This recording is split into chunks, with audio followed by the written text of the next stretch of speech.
Some of you may not know this about me, but my original dream wasn't to become a friar. My original dream was to become a filmmaker.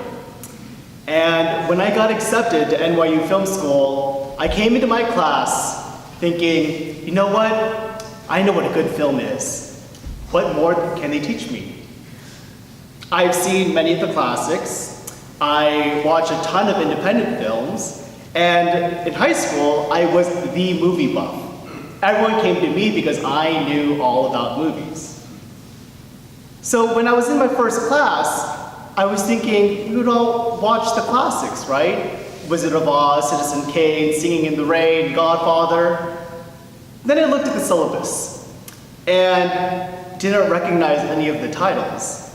In fact, there were all these obscure movies from Asia. I didn't even know how to pronounce the names. And so my time off to film school was very confusing. Here I was thinking, okay, you know, American film, that's where it's at. And then my time at NYU seriously humbled me. What I thought I knew about good filmmaking was radically shifted. I learned about surrealism through Un Chien Andalou. I learned about the effects of montage in Battleship Potemkin and how to play with narrative structure through Rashomon. And those are all words, I didn't make them up, okay? They're all actually films, but they're films not in America. They're films outside. So what I thought was monumental in cinema was only monumental in American cinema. The biggest influences lay outside. As a result, the way I look at film now is radically different. My young, presumptuous self was so wrong. And so don't we all have that kind of young, presumptuous self in us? We all have this tendency to think we know it all. If we are exposed to something enough, we get this feeling of confidence. And then confidence turns into arrogance. See, today's readings is about arrogance. In the second reading, Paul writes to the Corinthians because they are too proud. The theologian Luke Timothy Johnson writes the following: "The arrogance and the self-aggrandizement of some of the Corinthians are based on the conviction that they are already in full possession of God's life. They know God, they have spiritual gifts, they are mature and spiritual people. They are strong, they are filled, rich, and reigning in the kingdom. From that perception comes their contempt for others, who appear to be less well endowed, and their neglect of their own human entanglements. Because they are already perfect, there is no need for discernment." So you see, since the Corinthians are blessed with spiritual gifts and knowledge, they think they've arrived. We did it. We're here. No more work to be done. But Paul reminds them they haven't. So when Paul writes about God's glory and God's victory in the second reading, it's not because they have obtained the fullness of God, but because they are far from it. They still have work to do. And we can be like the Corinthians too. The arrogance I'm talking about today is more than just overconfidence. It's about feeling morally superior. We all tend to do this, judging others' immorality because we pray, we go to church, and we love God. Therefore, as God's soldiers, we're here to put order to all of those who don't know God. The issue in today's gospel is not about pointing faults. That is something we can do. I can tell you to please wash the mug before you load it into the dishwasher. That's something that's okay. See, there's a difference between telling someone that they're doing something wrong and telling someone you're concerned for their soul. The first points out the fault, but the second is a judgment. In a way, we are being arrogant, feeling morally superior. In a way, we are playing God. See, the saints wrote extensively on this. St. Francis wrote in Admonition 11 that servant of God who does not become angry or disturbed at anyone lives correctly without anything of his own.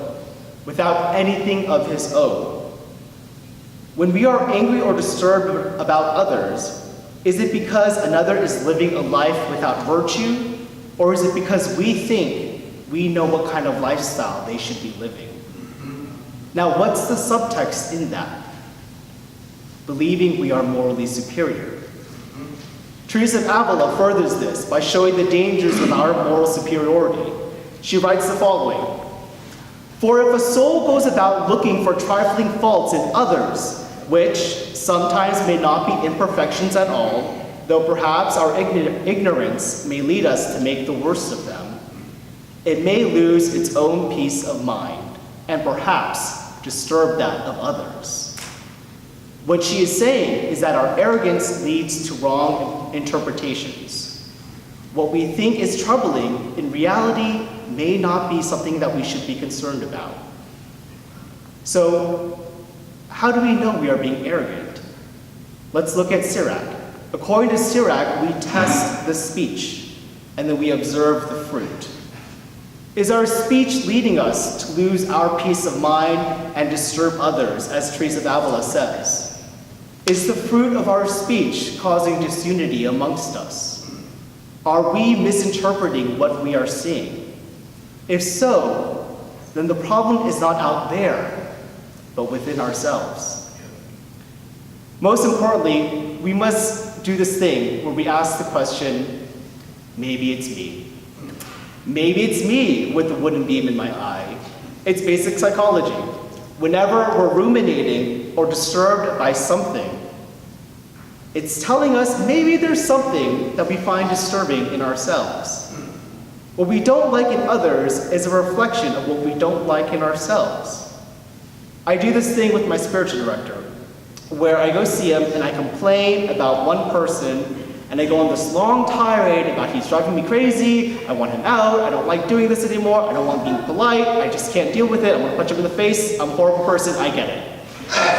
And he's like, okay, those are things to be concerned about. And then he asks me, so with all that said, what do you think God is trying to tell you about yourself? And I hate him for that. I hate him so. As much as I want it to be about the other person, it's always about me. It's always about me. So the point of all of these readings is to see clearly. We must remove the wooden beam in our own eyes to see clearly. See, when we remove the wooden beam, we start to see more beauty. When I started to remove my preconceptions of what film was, I started to see the beauty in other films. I necessarily don't watch esoteric Asian films, but I can appreciate them. The more I let my presumptions of food go away, the more I learn to appreciate them. The nuances of texture and taste, and the ways that chefs are innovating food today. And the more I learned about faith, the more I dropped feeling that I thought I knew everything there is to know about God, the more I fell in love with it. See, there's more to life. There's more to see in life. So we must never stop thinking we've arrived.